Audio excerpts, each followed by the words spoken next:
Listen, close your eyes, and imagine a world that feels older than memory itself.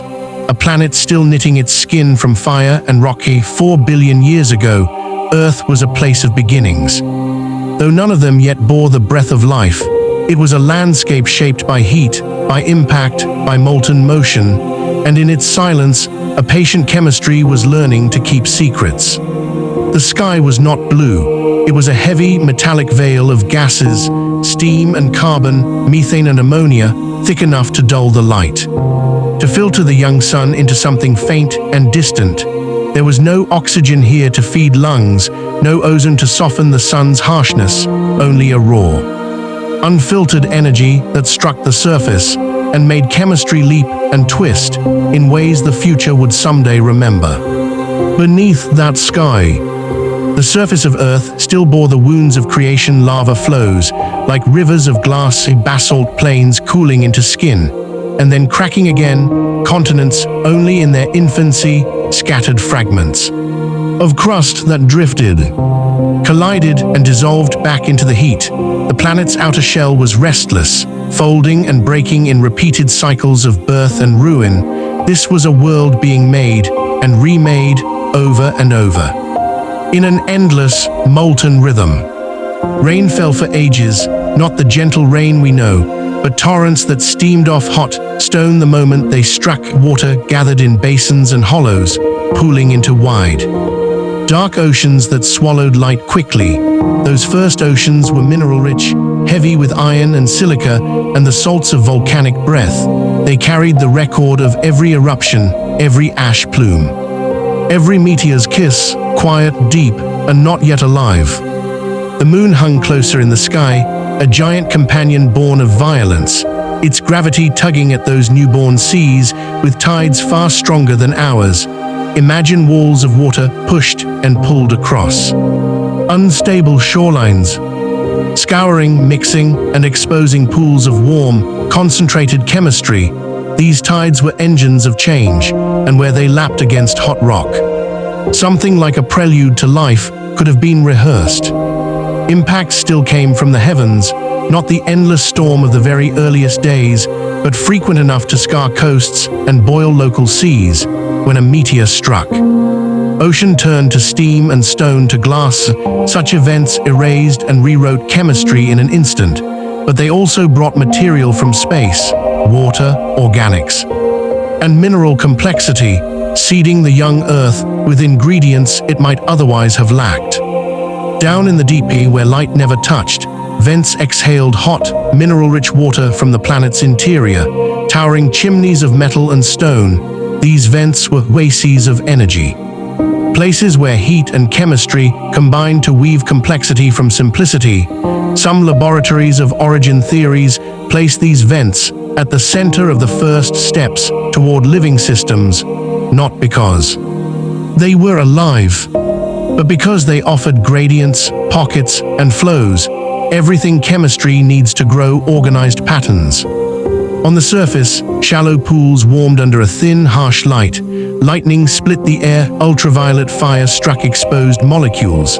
There, in tiny basins, complex organics could assemble, break, and try again. Polymers might form, fold, and fall apart. RNA-like strands could be built from smaller blocks, then destroyed, then rebuilt.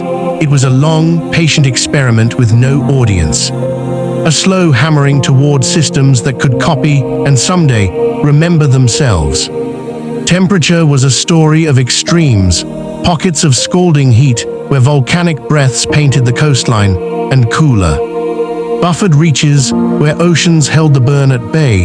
The faint young sun shone less brightly than it does now. Yet the greenhouse atmosphere kept the planet warm enough to keep oceans liquid. The balance was precarious. And that precariousness made the early Earth a place of dramatic contrasts, places where the chemistry of life could be encouraged, and places where it was wiped clean in a single blow. The crust itself held clues, hidden in rare fragments of stone that survived the churn. Ancient minerals remember formation temperatures and chemical fingerprints. And in the modern world, geologists have found pieces of that ancient puzzle, rocks whose ages whisper that stable crust and liquid water existed far earlier than once suspected, pushing the moment of possible habitability deeper into the past. These discoveries change how we imagine those early oceans, not as later appendages, but as partners in Earth's first experiments. But still, there was no breath, no photosynthetic green, no mats stretching across shores. The world was not barren in the sense of quiet. It hummed with thunder, roared with lava, and sighed with steam, but it was biologically empty, the stage set, but the actors not yet born. And yet, the chemistry in that emptiness was busy. Molecules that would, in later eons, become parts of proteins or the backbone of genetic material, were being assembled and disassembled in pools, in vents, in rock pores and tidal puddles.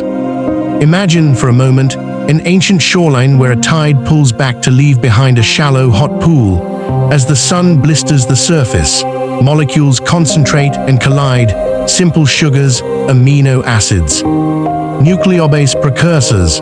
These could concentrate into thicker soups of chemistry over countless repetitions.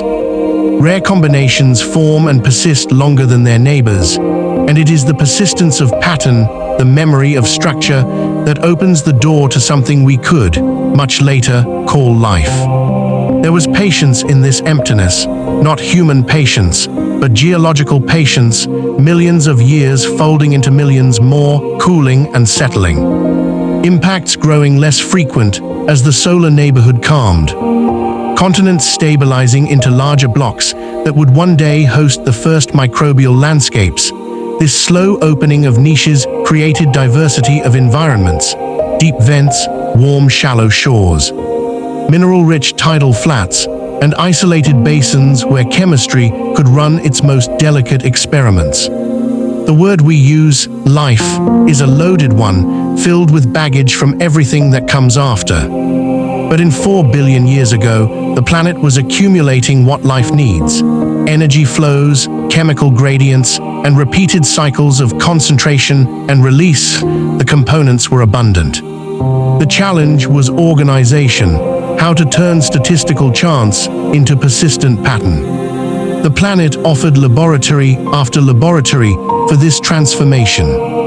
And there is an intimacy to imagining these first steps, not grand and sudden, but small and stubborn, a molecular chain that survives one more tide, a compartment of molecules that holds together through a day's heat, a repeating sequence that catalyzes its own formation just fraction faster than it is destroyed, marked not by drama, but by tiny advantages that, over eons, accumulate into something new. We should not picture the origin of life as a single event, a single lightning bolt or a single vent exhaling the first cell. Instead, think of it as a long, rugged path, many roads converging, diverging, sometimes wiped clean, sometimes preserved in pockets of fortune. The chemistry of 4 billion years ago set the pathways. Time selected the ones that could persist.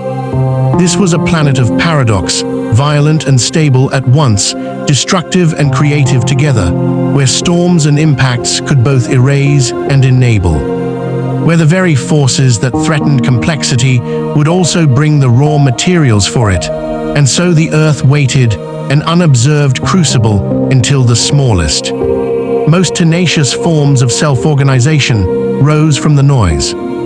If we listen to the fossils of rock and mineral, to the chemical traces that survive in isotopes and zircon grains, we can sense the contours of that long experiment.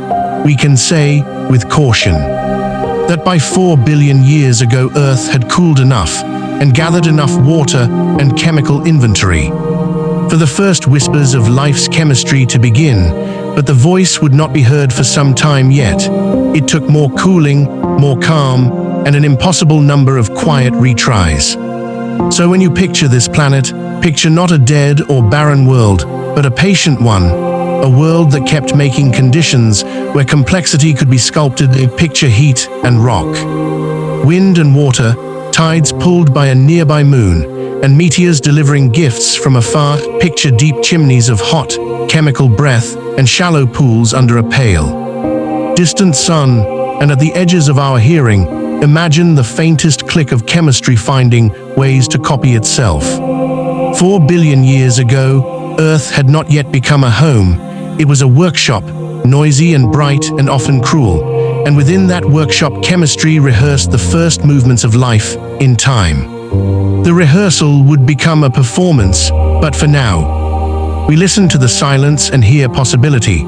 We listen to the long pause before the first true voice of life emerges, and we recognize that even silence is part of a story that would, one day, sing.